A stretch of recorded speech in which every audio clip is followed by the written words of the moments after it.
Hi, everyone. Thank you, Richard, Mike, and the team at ASI. Andrea and I are excited to share our research results with you today. I'm President and CEO of Vividata, Canada's leading consumer and media measurement firm.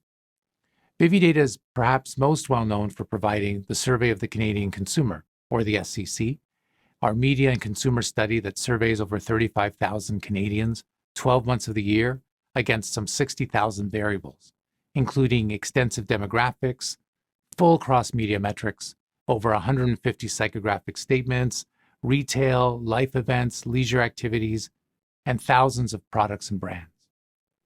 Recently, we launched Metrica, our digital measurement panel, capturing the complete picture of digital device usage in Canada. Through passive metering technology installed on the devices of opted-in panelists, Metrica transforms the digital activities of Canadians into actionable behavioral insights. As you can imagine, a tremendous amount of data flows from the digital panel, so it's processed into streaming, shopping or e-commerce, social media, and app and website activities. An obvious and important next step was to fuse the SCC to the Metrica data, creating a valuable new product for media buyers and sellers, agencies, and advertisers. We engaged dataBreeders after a chance reunion for Andrea and I at an ASI print and digital event in Lisbon. I told Andrea I wanted this fusion to provide an unparalleled view into the use of specific websites and apps, e-commerce, products and services, attitudes and opinions, and other media, online and offline, for Vividata's members. Of course, we had big ambitions for this fusion, so a set of objectives and constraints for the final fusion product were assembled. First, we needed a static fusion that could be used widely in commercial applications that our members were using, such as IMS and Telmar. Second, we needed to maintain weighted marginals and internal correlations of the SCC data, so that is, the fused data had to produce exactly the same results as the SCC standalone dataset. There could be no change in the volumes and the profiles of the audiences produced by Metrica. We also needed the ability to produce additive and deduplicated metrics across a period of 28 days. And finally, there needed to be realistic correlation between claimed internet behaviors collected by the SCC and actual ones passively measured by Metrica. I'm going to turn the presentation over to Andrea to explain how his team achieved this. Andrea? Thanks, Pat. We started, as is quite typical, by partitioning each dataset into separate groups based on a few demographics, often called critical variables. Based on exploratory analysis and discussion with Vividata, we chose for this purpose the 5 Canadian macro-regions and the sex of the respondent. In practice, this ensures that recipients are always matched to donors of the same sex and from the same macro-region. However, we didn't do the same for age, education, social status, and so on, simply because we would create partitions with very few recipients and donors. In practice, we would end up matching recipients and donors based on demographics, with very little room for anything else. So we moved on to harmonize claimed and measured internet behavior. To do this, we grouped websites and apps into the same categories questioned by the SCC and rescaled the metrics appropriately.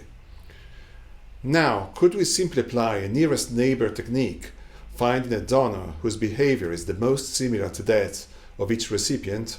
Yes, but some donors would be matched to many recipients and others to none. Surely a constrained nearest neighbor would solve this issue, but typically this would initially produce love at first sight matches and in the end shotgun marriages, as colorfully described by others in the past. One fascinating alternative that would have solved these and other issues is the Isotonic fusion technique.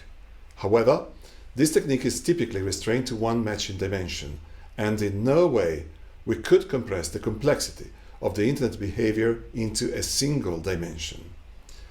This is why we developed and applied the multidimensional isotonic fusion technique that we are going to explain.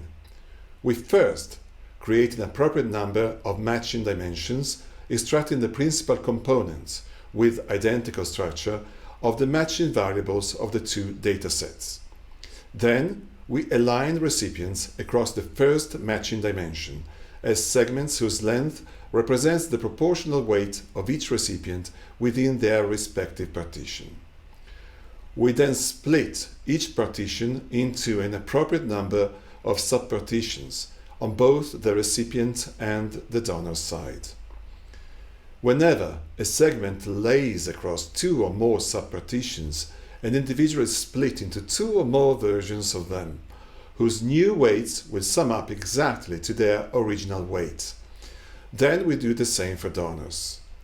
This is a graphical representation of how each original partition is divided into subpartitions on both the recipient and donor sides. And this process is then repeated recursively on the dimension 2, 3, and so on. The last dimension instead will be used to match individual donors and recipients within each corresponding partition using a traditional isotonic fusion technique. In this case, we will align both recipients and donors side by side across the last matching dimension. Then, whenever a recipient intersects two or more donors, that recipient will be split into multiple new recipients, which will be matched to different donors, and vice versa. And that's basically it. Now, if you're interested in this stuff, please download the full-length video, where I will go into more details and discuss the many advantages and the few drawbacks of the multidimensional isotonic fusion. And Pat will talk you through the actual outcomes of the fusion and the feedback that Vividata received from their clients so far. Thanks!